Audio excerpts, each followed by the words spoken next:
Hi guys, welcome along to another edition of my new build garden transformation. Right, in this episode I'm going to be showing you how I built this lovely little man cave of mine, or aka as you may know it, a shed.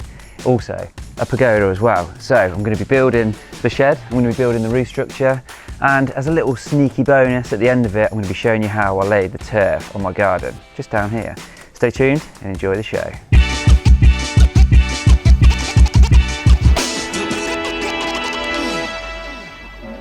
So basically what I've done is I've cut the back of this post out so it sits on top of here. I've got my laser set up over there and I've got my levels set across here for these 3 posts at the front.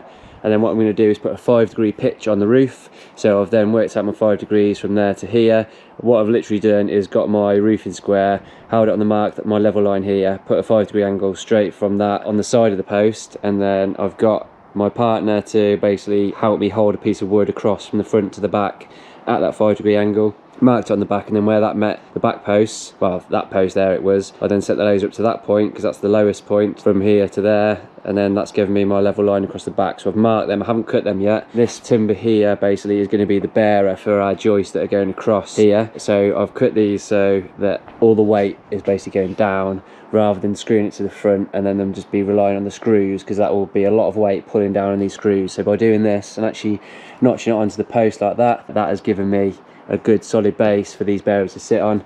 And also what I've done, if I take you around here, you can see that I've done this. So I've notched out the back here as well.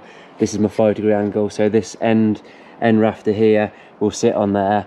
It will just butt joint into this. The rest of these are all going to have joist hangers on, but obviously the end one won't be able to because it's going to come back, the roof is going to come back flush here, so I wouldn't be able to get a hanger on that, so it would have just been screwed on the end. So rather than doing that, I've just obviously notched this out here so the timber can sit on top of this post like this is on this end and on that end. Tomorrow we're going to hopefully get this whole roof on, all the joists in anyway, and then once that's in we can get this all painted. Once it's all painted we can then start getting the actual roof sheets on and then start getting this shed built.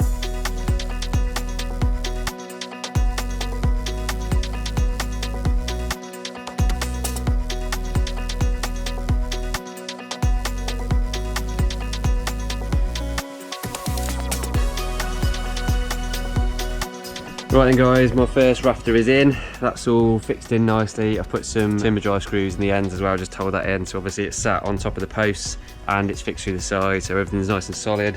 It's made this a bit more rigid. Obviously once everything's in and all together and I've got the shed in there, this will all be nicely solid. So what I'm going to do now is work out my 400 centres. What I've done, I've cut some bits of stick. Always a bit of stick is a very good thing to have. So I've cut these at 350, which will give me my 400 centres. So I'm basically going to get a piece of timber up on top, rest it on like I did with this one, hold my bit of stick in there, and then I can mark, do a plumb cut on that side, plumb cut on this side, quick mark underneath. It should all be the same. It's a 15-degree angle basically. So my compound cut on that is 5 degrees and 15 degrees, but just by putting the stick on there that will allow me to mark it as well exactly where it needs to go. Then I can get the hangers on and then just drop it into place. Either that or I'm going to put a piece of timber on top to hold it and then fix it slightly with a couple of screws and then get the hangers around it to hold it in place that way.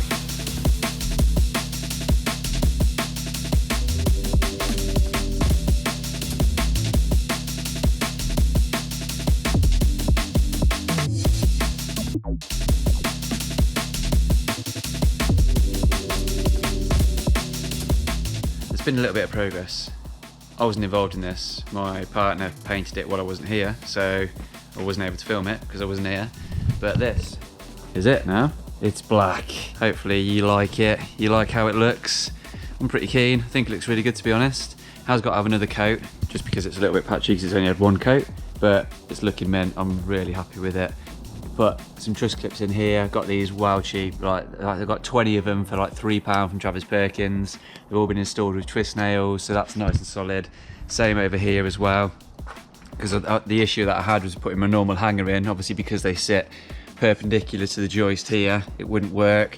So all I've managed to do is just bend this over slightly, and then it means I could just slot it up behind here, just use my multi-tool, just cut basically a slit in here, slip that up underneath it, bend that round, job's a good one. This is going absolutely nowhere now, nice and solid. Next up is the exciting bit, the bit that I've been looking forward to, making the shed. So in this space here is going to be my shed. First things first, we need to get this base sorted out. So I've got at least 5 inches of MOT in there, so that is nice and solid. What I'm going to do is basically level this out as best I can, just rake it over, and then I've got some pea gravel to go on top of that to make it as flat as possible, and then I'm going to lay my base directly onto that. Controversial? So basically there's many ways of doing a shed base, and this is the way that I'm going to do it. Because I've got such a solid base there, there's no need for a concrete base to go on it at all. There's not going to be any point load as such, so the load's going to be distributed evenly across it. By putting the pea gravel on there as well, it will enable me to get this as flat as possible and also allow for drainage. MOT, once it's compacted, isn't the best for drainage. However, when I was doing all the tiling here, I've literally thrown loads of water down there and it's just soaking away. So because there's that much there, it's fine. I've got no issues whatsoever. So I'm going to put, like I say, my pea gravel down. I'm then going to put some Taram over the top of that to stop anything growing through if it ever does, which I very much doubt it, because how is anything going to get there? But you never know. And then once all that's down and level, I'm then going to basically build a frame which is going to sit directly onto it. I'm going to put my 400 centres in so everything's nice and solid. This is all being built out of 4x2 treated timber as well, by the way. I am going to put some blackjack on the bottom of the timbers, anything that's going to come in contact with the ground, and also the faces across here. So there's going to be a very small amount showing across here and down that side as well. So I'm going to paint the faces of that one and that one black so it matches in with everything, and it just kind of hides away. You don't want to see any green treated timber across there because it's not going to look the best. Then what I'm going to do is get my frame up. So basically a stud wall there, stud wall there, stud wall there, and then also a stud wall here but with a door in it. And what I am doing for this, it's going to be clad with effectively this but in metal. So there's going to be metal at the back, metal at the side. 1.6 meters of this side is going to be metal, and then the rest is going to be timber. So I'm going to have some timber cladding here, round here, timber cladding on the door, and then there's going to be a small amount of the metal cladding down this side here coming up to the door. Then I'm going to have a nice shed so I can store stuff in there, bikes, mowers, whatever. There'll be a nice little worktop in there as well, so we can do various bits in there. And then that's it. Once that's done, we can then get some stone around the outside, get the turf down, lights on, and then it's done.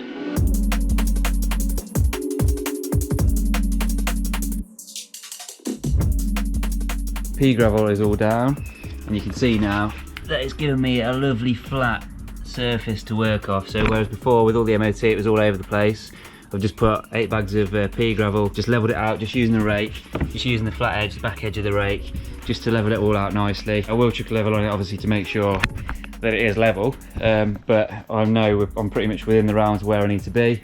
I could do any fine adjustment when I need to, when I got the frame down. That's more than adequate for what I need. Please be aware, I'm only doing this in this instance because of the sub base that I've got down underneath that, and because of how I'm building this whole thing. So bases massively vary depending on your situation, so don't take this as verbatim and this is how you should do a sub base for a shed. This is just how I'm doing it with this, with what I'm doing and how I need to do it. So what I'm going to do is leave this now just to dry out a bit so a bit of the moisture goes from the pea gravel. So last night I started getting the base down, which is nice, has worked really well. I am very happy with it. So this timber here is UC24. It's basically suitable for ground contact, so that is totally fine in this instance. What I have done, you'll probably notice, around the perimeter is I've painted it black. So I've used wood treatment, same as what's on here, and I've also done the underside of this as well, purely because this is going to get more contact with water, moisture than the middle bits, because obviously it's the outer perimeter, so there's a good chance that there's going to be moisture hitting that quite often. So just a bit about braces. It's had 2 coats of wood treatment all the way around that on the perimeter and on the underside as well. The middle ones I haven't bothered with because they're not going to be really exposed to much at all. There may be a small amount of moisture which comes through from the bottom, but nothing to worry about at all. I've got so much stone on there that any groundwater is going to be well underneath that, so I'm not at all bothered about that. Next up, what I'm going to do is get these sheets cut. So this is OSB, which is going to go on the floor basically and be my floor. Then once that's down, then we can start getting the stud work in. It's not going to be an easy, straightforward one because I've set everything back halfway on the post, because obviously I didn't want it right at the front of the post because it's going to be awkward and annoying, and by the time I've got my cladding on it'll be past here. So what I'm going to do is basically just sit my stud face on here, and then this one here will come into the back of it. There's obviously a bit of a weird angle to deal with at the back, but I can do that as I go. For now, I'm just gonna get my OSB down, get my first one in, get that scribed in, get that in place, and then I'll put some noggins in then just across here, wherever the 1220 width of the board comes to, so I can get my noggins in there just to support that a little bit extra. Doesn't really need it, but I'm gonna do it just because I can, because I want to, and I want to make sure this is like absolutely solid and lasts for years and years and years. Once that's in, I can then scribe that back piece in and then crack on with the stud work. Hopefully get all the stud work up today and get it watertight or weather tight-ish. I'm just going to be basically wrapping it with roofing felt all the way around before the cladding. The cladding is going to be 3 weeks. Not impressed. However, this is the only place that I could get it, which was less than £100 for delivery. Everywhere else wanted like 200 quid. So I'm not doing that. This will be weathered in as best as possible and then left for a little bit, unfortunately. I'll be able to get on with the timber section. If you remember me saying there's going to be some cladding across here and across the side there, so I'll be able to get all that done, get the door built and everything in the meantime, and then it'll just be a case of whipping the cladding on when it gets here. Right, let's get on with it.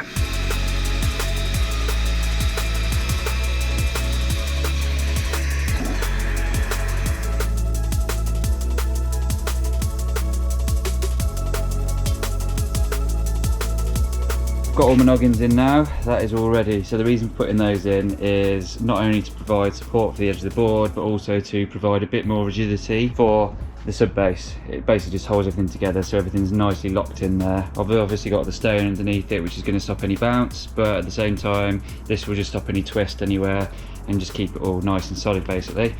So I'm going to basically just get this pinned down now, get this all screwed in nicely so that's nice and solid, and then I can move on to that piece, get that scribed in, and then we can get on with the stud work.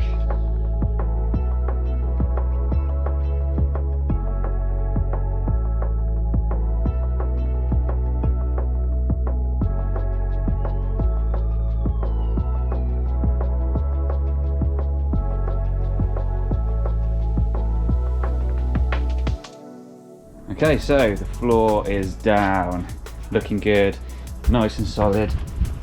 Nothing there moving, it's all, I'm very happy with it. So yeah, that's it. I decided to do this section in 2 pieces because it's giving me better offcuts, because I'm going to be using some of the offcuts inside here for shelves and stuff like that. So I wanted to obviously maximise, not the wastage, but the leftovers. Leftovers are always good, aren't they? Like a leftover takeaway or something like that. Right, so just show you, nice and level that way. Nice and level that way, we're all good, we're bang on, exactly where I want to be. Right, next up then, we're gonna get the stud walls done. So we've got multiple things going on, and like I said, this comes halfway on here, and I'm using 4-inch timber, which is actually the same as that. So what I'm gonna do is basically put my stud against here like so, and then when this stud returns, I'm gonna return it like that. It's a bit awkward purely because of the angles that we've got lots of different things going on. So once that's in there, and then obviously I'm going to build my wall to that, it'll be anchored down into the floor, screwed through into this, anchored up into all these rafters as well, so it's going to be going nowhere. And then when I come to here, for example, I will do the same like that, and then that will just butt up to it.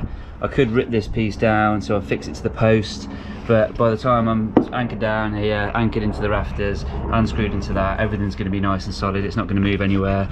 My cladding can easily carry over that, you know, that's like nearly 50, just under 50 mil, so that's more than adequate.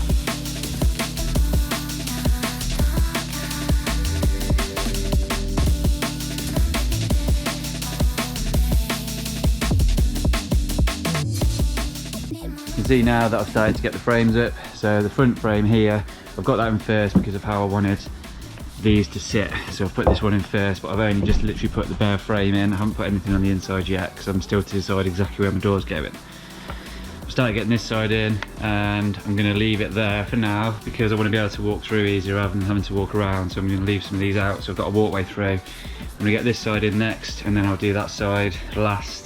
Just standard 400mm spacings, having to obviously cut my angles on the top there and angles on the side here, depending on which way around I am. Pretty straightforward stuff really, just standard stud wall, set the base plate in, set the top plate in, level everything up nicely. 400 centres, obviously that's narrow there because I've worked out my 400 centres from this side. And that's it. Once they're all in, I can get some noggins in. Probably gonna just get it all watertight today if I can, hopefully. Fingers crossed.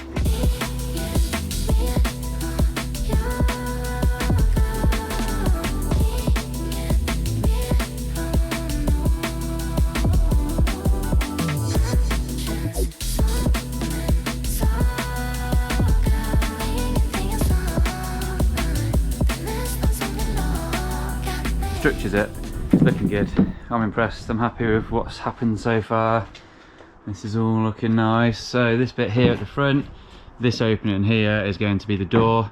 The metal cladding will go around the back there, down this side and round to the front to this point here, and then round from here it'll be a timber door, timber here, around to about here, and then that will be metal cladding as well there. The reason I've gone for metal cladding is saw it on Pinterest, it looked pretty good to be fair, but also it means less maintenance around the back because it's going to be a bit of a nightmare getting down here. Once it's all done, it's going to be a little bit tight to get in. I mean, obviously you can do it, it's not the end of the world. There is, that's why I've left space here, just to make life a lot easier, which everybody likes an easy life. Next up, what I'm going to do, I've got my electrical cable out there, which I need to just bring up through the floor. I've made a hole in the side, I just need to bring it up through the floor, and then I'm going to get the membrane around the outside just so I'm weathered in. Once that's all done, then I'm going to start putting the noggins in after that, because it is looking a little bit peaky. So at least if the membrane's round it, I'm watertight in here, and then I can carry on getting the noggins in. Right, let's crack on. Got the foul over it. It was fun getting down there, but I managed it. I just basically had to get a lump hammer on its side and just tap that in. It's only a belt and braces thing, it's not a necessity. So that's it for now. Got myself a little temporary door just in here so I can cover that over and make sure that no water gets in here until I've made my door. I've got some guttering on the back as well, which will go down into a drain there, which goes onto my French drain. But unfortunately I haven't got the right ends. They've sent the wrong ends. I've got deep flow rather than half round, so I won't be finishing that today. And I also haven't got a downpipe because they haven't sent that either.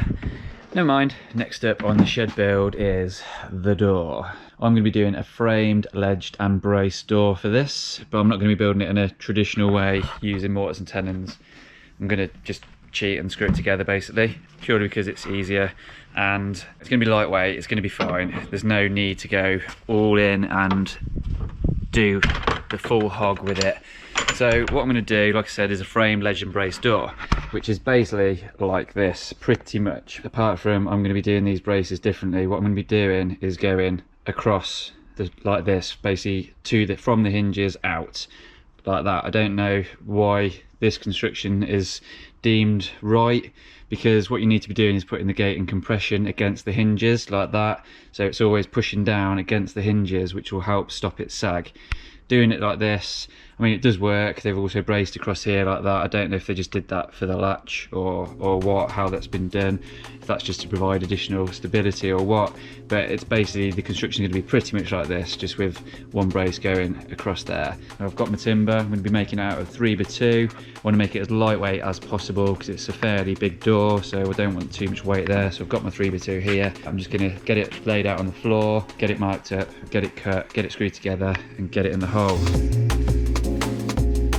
Right, so traditionally, like I mentioned, you would have mortars and tenons on these joints, and also you would put the face of it on first. So if you're having planks and whatever cladding you're having on the front of it, you would lay that down first and you would pin this to it. I'm not going to do that because I haven't yet got the cladding that I need, so I'm building the frame first and then basically just going to put some roofing felt over it for the time being. So I've got a door so I can use my shed for now just to store various bits like that. So I've got my frame and I've got my ledges, they're all in. It's all cut to size, so basically I've measured my opening, I've allowed myself 10mm, so 5mm either side and 10mm at the bottom and 10mm at the top, just to allow obviously for the swing of the door, just to give me enough space to get my hinges in and just to let some airflow in as well, because I want to make sure I've got plenty of airflow in here. One thing that you need to make sure is that you've got ventilation in your shed, because you don't want it going mouldy and minging, so I'm going to be putting vents in there as well just to make sure there's loads of air flowing around. But yeah, 10mm at the bottom, 10mm at the top, 5mm either side, so 20mm overall off the height of the door and 10mm off the width of it. So I've done that now. I'm going to get this all fixed together, make sure everything's nice and square, and then once I've done that, I can then get my braces cut, get those screwed in, and then we can get it in that hole, get the felt on it, and then got a really, really secure shed. Nobody can get into that at all.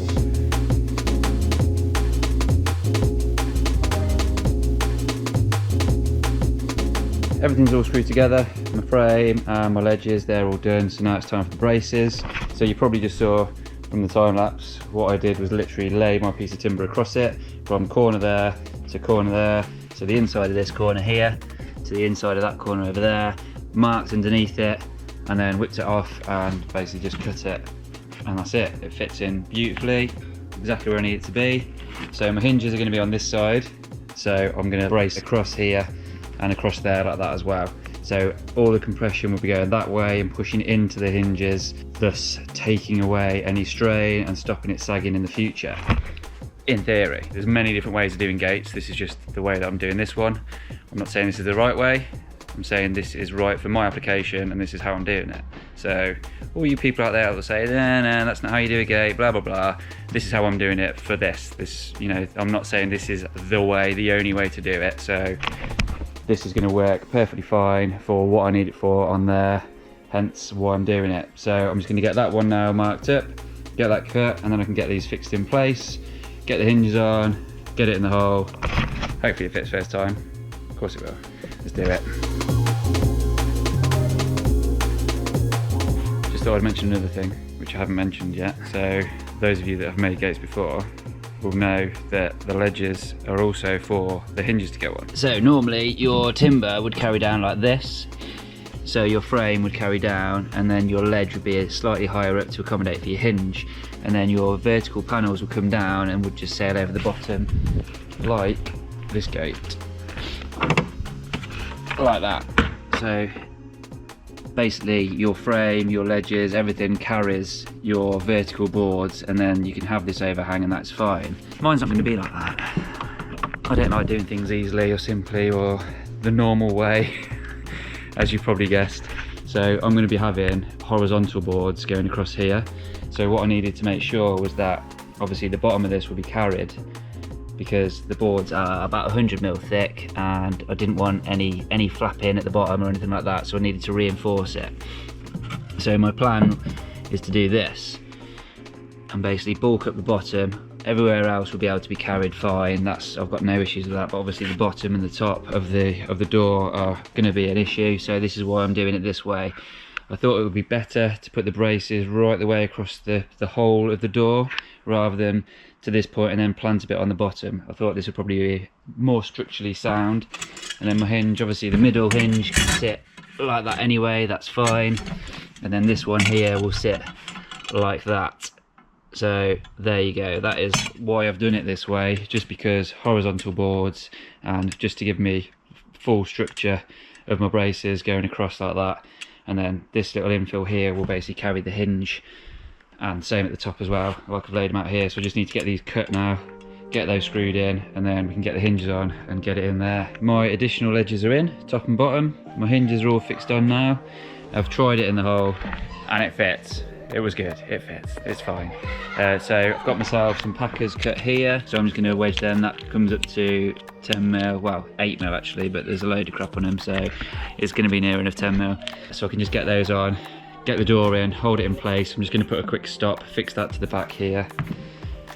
Basically get a bit of timber on here like that, just to hold it so the door can't fall in there. And then I can basically mark where my hinges are, get those on, and that's it, it's done. Another job off the list. Right, let's get it in.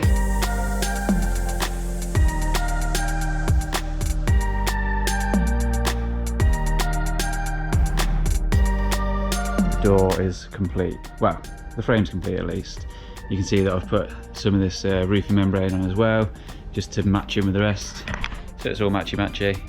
Basically just keep it watertight at the minute, like I mentioned before. I've left quite a large margin that you can see here. That's purely because obviously timber contracts, so I want to make sure it never binds anywhere, so there's plenty there just to cover it over. There will be a stop all the way up the back of the door once I've finished, so you won't see any gap through there. And also once I put my cladding on, you'll hardly notice the gap at all. It stays closed, and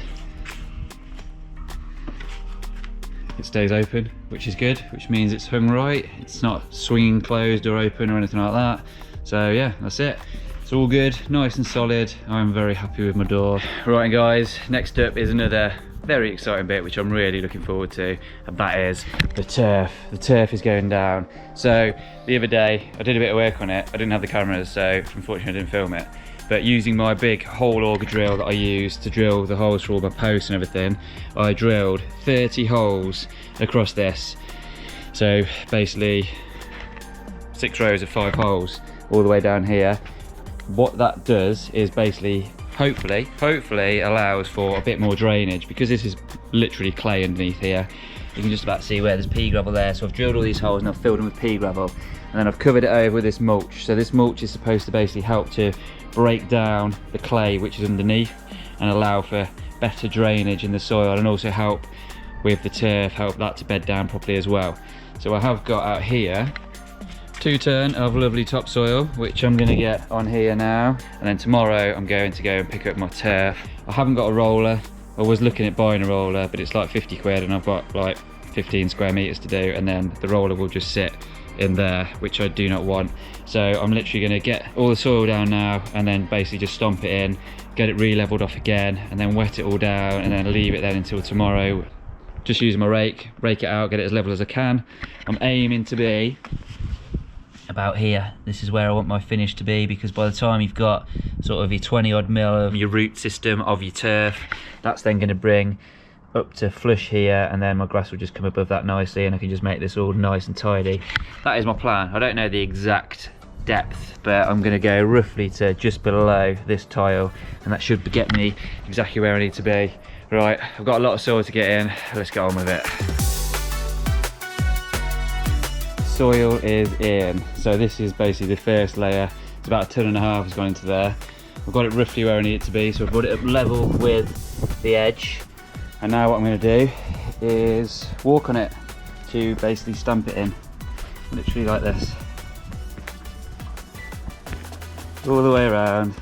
So this might take a little while, but all I'm doing now is basically compressing the soil down underneath, because if I just leave it as it is, it's going to just naturally compress down, and then I'm going to have all sorts of hollows, and it's not going to work to the level that I want it to be to. So by doing this and actually compressing the soil slightly, I can see if there's any low spots anywhere, and then I can just put a bit of extra soil in where I need it to be. But you can see when I stamp on this that here, that's bringing me down to where I want it to be. This is a good height. So when I get my turf in there now, my grass is going to start at this height and then come up, and that'll be perfect. When I'm mowing, I can just come straight across here onto the grass, and it will be beautiful.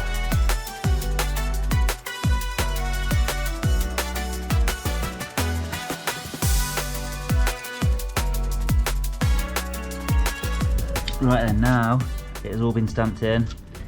That was a fun job. So what I'm going to do now is just put another dusting over the top of it, and then I'm going to level that out nicely, get that as flat as possible. I want this to try and be basically a bowling green. We'll see. I really could do with like a proper leveling rake, which is like a grid sort of thing that you can go over it, but I haven't got that. Again, that was like 80 quid to buy one of them, so I decided no, I'm going to try and do it this way first. I can always level it more afterwards anyway if needs be, but yeah, for now, so what I'm going to do is basically just scatter some more over this. I'm pretty much where I need to be. There are just some low bits that I need to sort out, and then once it's as level as I can get it, I'm then going to get the hose over there and then basically wet it all down, and then that helps soak it all down, weigh it all down properly then, and then in the morning give it another quick wet, shoot off, get the turf, and then I can get that down, and then we'll have a lawn finally. Then the next thing is, do I get a robot lawnmower? Watch this space.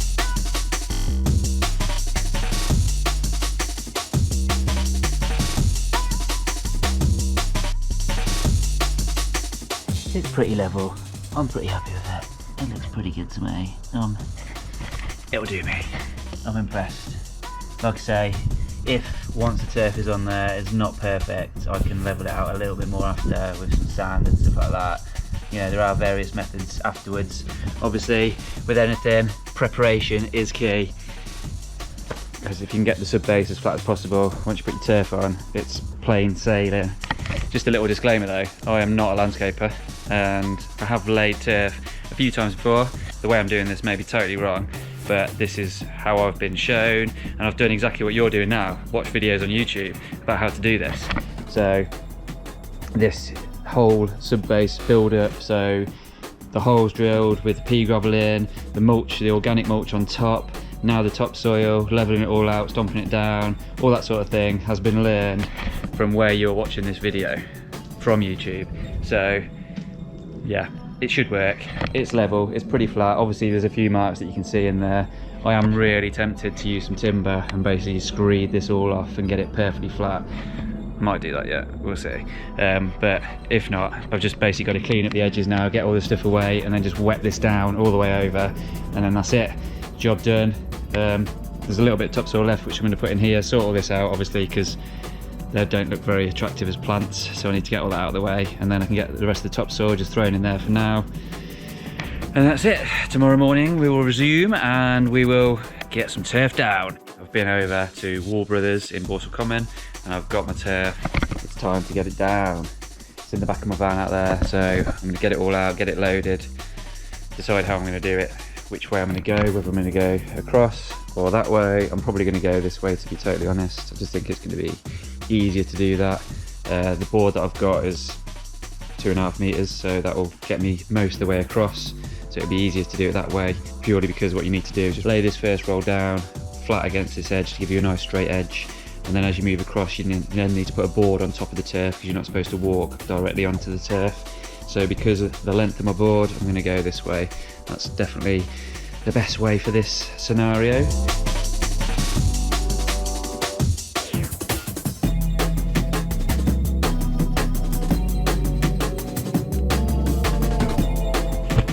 Right, a little bit of an explanation. So as long as you know your prep work, this is pretty damn straightforward, to be honest. You've literally got a roll that you need to roll out. There's a few little things you need to consider.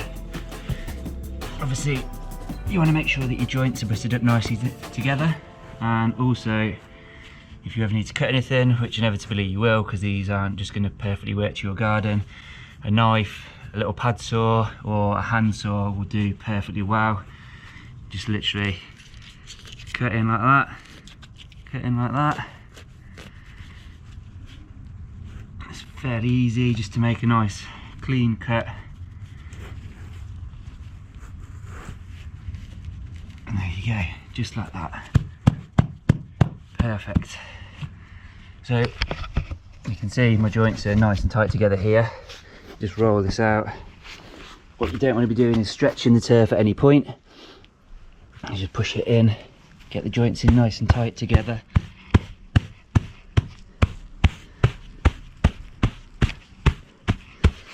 Like that, so they're all butted up nicely. And then give it a good pat down so that you get good contact with the ground, so it helps the roots to bed in a bit quicker. And also where your joints are, just basically give them a little bit of a massage together just to make sure they don't separate, or to try and stop them separating at least. Just like that. And then that just helps knit everything together, so when the roots do start to grow, they grow through, and just hold this all nicely. Also when you're laying them, make sure that you stagger the joints. You can see that I've got staggered joints all the way up here, so there's a joint there and then there's a joint somewhere else, just not next to it basically. And that's it. Pretty straightforward, nice and simple. Only a few more left to do and then the lawn is complete.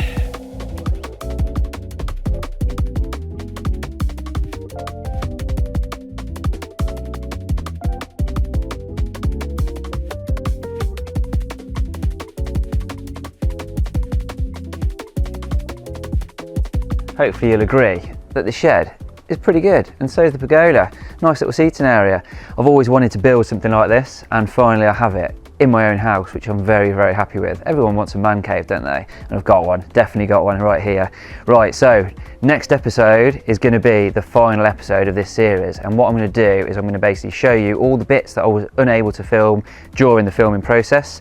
I'm also going to talk through how long it took to do all of this, because it did take me quite a while, and also a rough breakdown of the costing, so you've got an idea of roughly how much this would cost if you wanted to do it yourself. If you've liked this video, guys, please give me a big thumbs up, and also hit that subscribe button if you're not yet subscribed. Take care, and we'll see you next time.